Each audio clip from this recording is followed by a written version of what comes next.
বললেন, আপনি আমাকে ওঁটটা দেন, আমি এখনো গিয়ে আপনার সেই প্রাপ্যটা পাঠিয়ে দিচ্ছি। ওঁটের মালিক ওনাকে ওঁটটা দিয়ে দিলেন।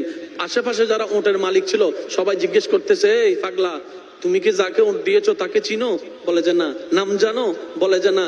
পরিচয় জানো? বলে যে না। ঠিকানা জানো? না।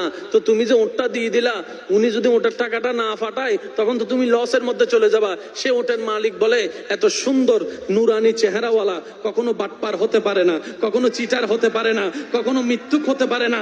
ওনার চেহারা দেখেই তো আমি উট বিক্রি করার আগে মনটাই বিক্রি করে দিয়েছি, মনটাই বিক্রি করে দিয়েছি, মনটাই বিক্রি করে দিয়েছি। তোমরা যাই বলো, আমার মন বলে উনি আসবেই আসবে, টাকাটা পাঠাবেই পাঠাবে।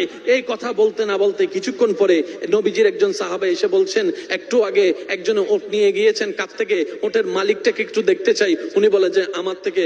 তো উনি বললেন, আমাদের নবী আপনার থেকে ওটটা নিয়ে গিয়েছেন, ধরেন ওটের টাকাটাও দিয়েছেন, আপনাদের খাবার জন্য কিছু খেজুরও হাদিয়া পাঠিয়েছেন, খেজুরও হাদিয়া পাঠিয়েছেন।